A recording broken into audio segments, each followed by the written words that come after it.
उपराष्ट्रपति जगदीप धनखड़ अपने उत्तराखंड दौरे के दूसरे दिन आज राजधानी देहरादून पहुंचे। यहां पर्यावरण, वन और जलवायु परिवर्तन मंत्रालय द्वारा United Nations forum on forest के तहत वन अनुसंधान संस्थान में 2 दिवसीय कंट्री लेड इनिशिएटिव कार्यक्रम के विधिवत समापन कार्यक्रम में वे बतौर मुख्य अतिथि शामिल हुए।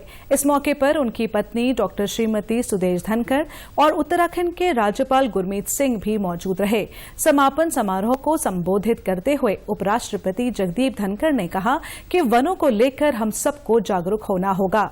आज भारत को वर्तमान समय की चुनौतियों के लिए एक समाधानकर्ता के रूप में देखा जा रहा है। उन्होंने प्राकृतिक संसाधनों के अंधाधुंध दोहन पर चिंता जाहिर की।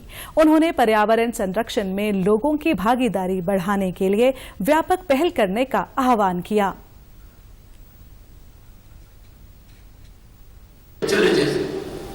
And that is the writing of the book. Maybe a few decades ago, the issue was not taken that seriously. But now, everyone has come to know about the challenges the planet is facing and the draconian consequences it can have. It is heartening, a positive development. The nations of the world are converging with positive mindset to find a solution to these problems, and the deliberations you have are part of that. अपर महानिदेशक one Vivansh Ranjan ने कहा कि पिछले 2 दशकों में जंगलों में लगने वाली आग बेहद चिंता का विषय है। ये घटनाएं लगातार बढ़ती जा रही हैं। इसकी रोकथाम और वन प्रमाणन को लेकर मंथन किया गया, जिसके सकारात्मक परिणाम निकल कर आए हैं। सबसे मुख्य बात तो है कि जो फॉरेस्ट फायर है, इससे वनों का नुकसान बहुत हो रहा है।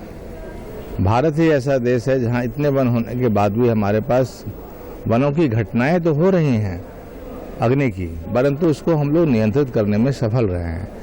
अन्य देश सफल नहीं हो पा रहे हैं, जबकि उनके पास टेक्नोलॉजीज हैं, रिसोर्सेस हैं, फिर भी नहीं कर पा रहे हैं और हर साल बढ़ रहे हैं।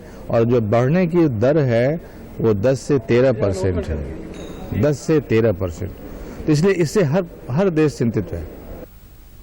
वहीं यूएनएफएफ की निदेशक जूलियट बियाओ कोडेनोक्पो ने कहा कि जंगल की आग का मुद्दा एक वैश्विक चिंता के रूप में गंभीर होता जा रहा है और इकोसिस्टम तथा समुदायों पर इनका हानिकारक प्रभाव इस समस्या के समाधान की कार्रवाई को अनिवार्य बनाता है। Many countries are really striving to enhance responsive forest management.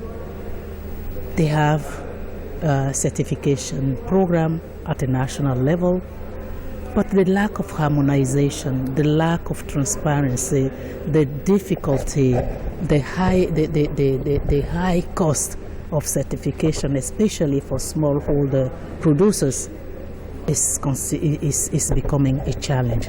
So the rich discussion that we have today will lead to formulation of key policy key policy messages to be considered at the UNFF 19 to advance responsive forest management.